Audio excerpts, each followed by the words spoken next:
Assalamualaikum warahmatullahi wabarakatuh. Assalamualaikum warahmatullahi wabarakatuh. Bapak Ibu yang kami hormati, wabil khusus senior kami Bapak Badrul Munir, Ibu moderator, rekan-rekan semua yang tidak bisa kami sebutkan satu persatu. Sebelumnya kami menginformasikan kepada Bapak Ibu semua bahwa Cybernet Meeting ke-13 yang juga menjadikan Rinjani Lombok dan Samota sebagai tuan rumah, sedianya itu akan dihelat pada tanggal 4-6 Juni tahun 2020. Lalu pandemi COVID-19 ini pun terjadi, kita melakukan reschedule pada tanggal 19 sampai dengan 21 November dengan ketidakyakinan yang juga masih belum pupus.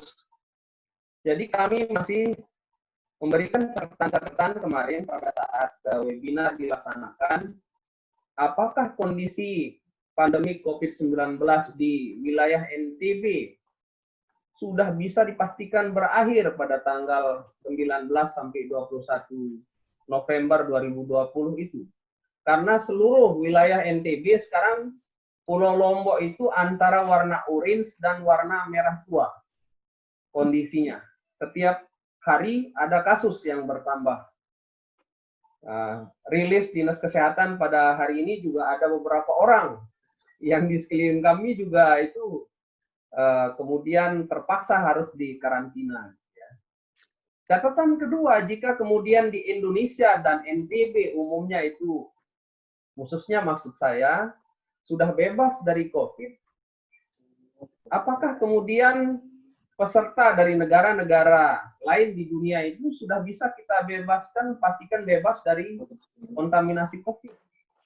Bagaimana kalau kemudian ada peserta, ada beberapa puluh orang dari Wuhan, kata Sekda kemarin, apakah berani kita terima di sini, gitu kan? Sehingga akhirnya kemudian kita memastikan untuk lebih aman menyelenggarakan Cybernet Meeting ke-13 di NTB itu atau di Lombok itu, kita reschedule ke bulan Juni tahun 2021. Itu asbabun nuzul mengapa kami mengundurkan atau mereschedule ulang terkait dengan penyelenggaraan Cybernet Meeting ke-13 di NTB. Itu yang pertama.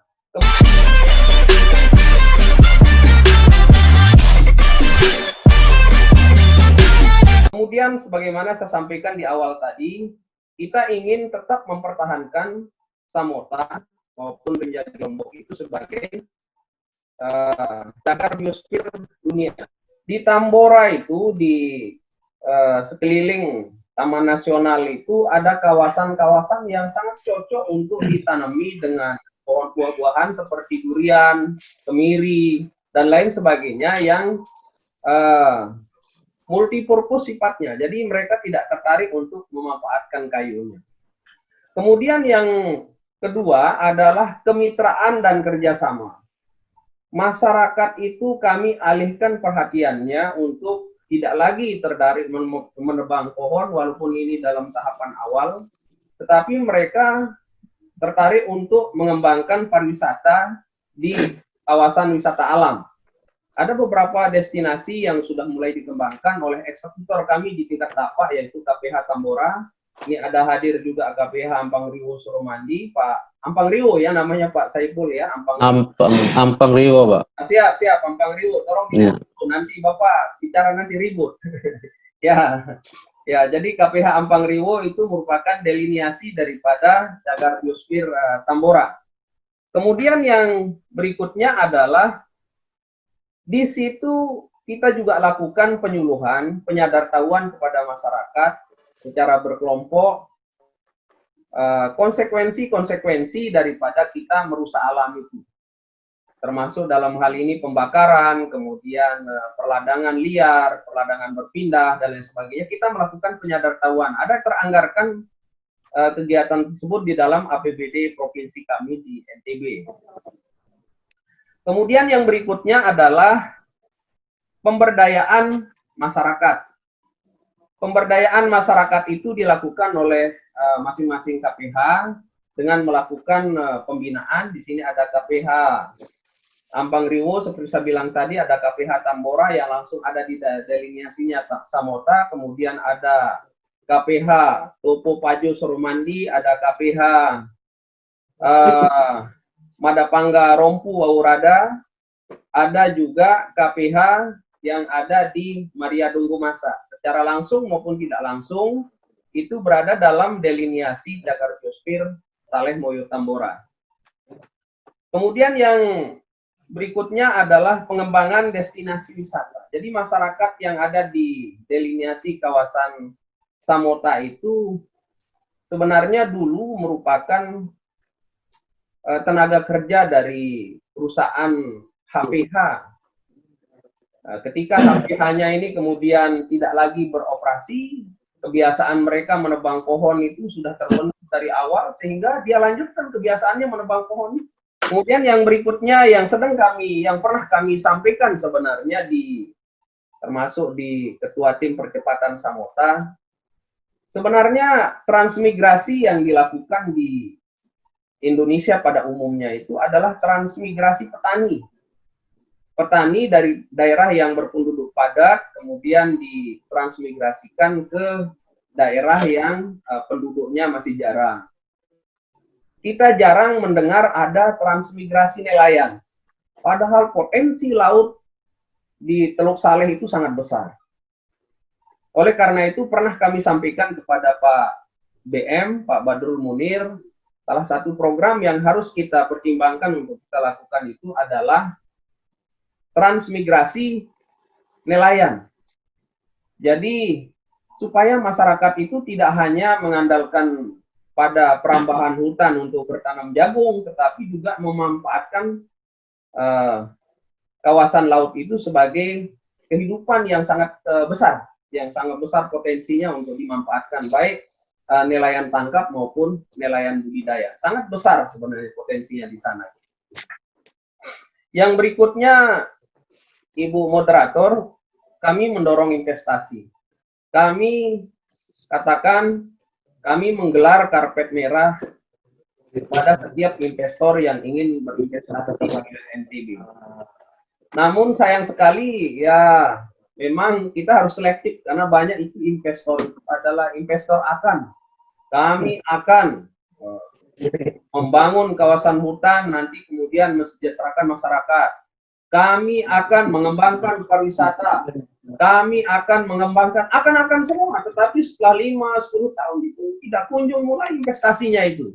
Jadi kami sangat selektif gitu ya. Kebetulan saya adalah tim koordinasi penataan ruang daerah, kemudian juga tim AMDAL, analisis mengenai dampak lingkungan. Kemudian yang berikutnya yang real kami lakukan adalah pengembangan kawasan ekosistem esensial. Jadi banyak kawasan-kawasan yang bernilai ekosistem esensial di wilayah Pulau Sumbawa itu, dan kita tidak ingin kawasan tersebut menjadi rusak, tetapi kita juga ingin masyarakat tidak dirugikan, artinya dia tetap mendapatkan manfaat ekonomi daripada kawasan, baik tanah milik atau apapun yang dia punya di situ itu, tetapi dia tidak harus dengan merusak alam.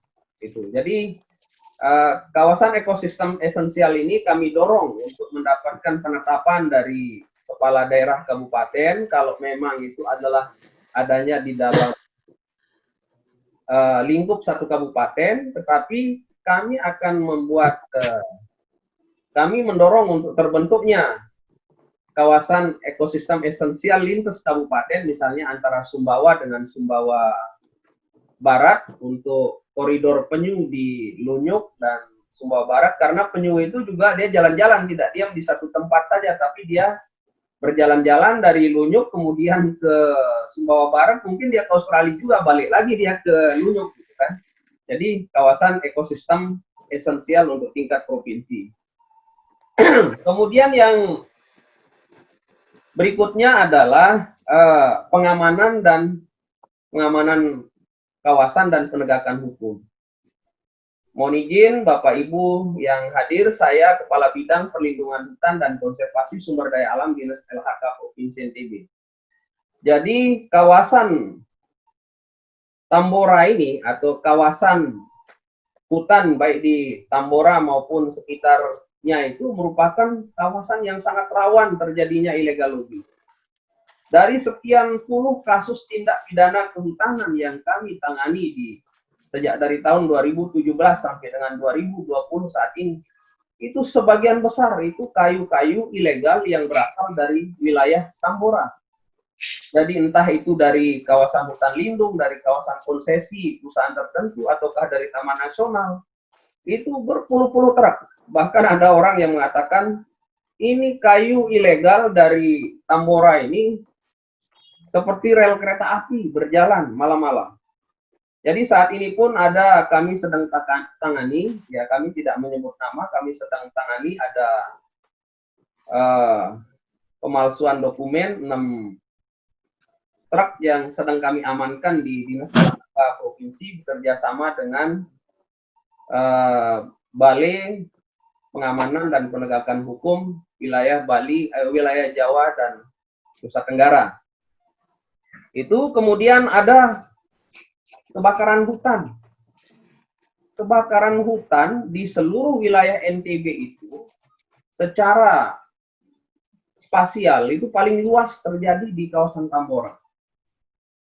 Maksud saya di kawasan yang masuk dalam deliniasi kawasan Samota. Jadi 47.000 hektar sendiri. Mungkin kalau datanya Yang nanti pada tahapan diskusi kita bahas itu. Tetapi ada peristiwa kebakaran hutan yang berulang setiap tahun di sana. Untuk mencegah supaya tidak terjadi pembakaran hutan itu, kami membentuk satuan tugas pencegahan dan percepatan pemberantasan kerusakan hutan. Di sini melibatkan TNI dan Polri, kemudian Balai Taman Nasional Tambora juga, kemudian unsur lain yang diketuai oleh Kepala Dinas LHK, tetapi pelindung di atasnya itu melibatkan Gubernur, kemudian Dandrem dan Lanal, kemudian ada Kepala Kejaksaan Tinggi. Itu semua kita libatkan dalam rangka untuk mencegah berulangnya kembali pembakaran. Sebenarnya bukan kebakaran ya, pembakaran hutan. Jadi karena kebakaran hutan di wilayah NTB itu 99% disebabkan oleh faktor disengaja. Oleh masyarakat kita yang mempersiapkan kawasan baik tanah miliknya maupun kawasan hutan di garapannya itu untuk bertanam jagung. Jadi jagung itu dipersiapkan penanamannya pada setiap musim hujan itu dimulai dengan membabat dan membakar hutan. Itu sangat berbahaya bagi status Samota ini untuk jangka panjang.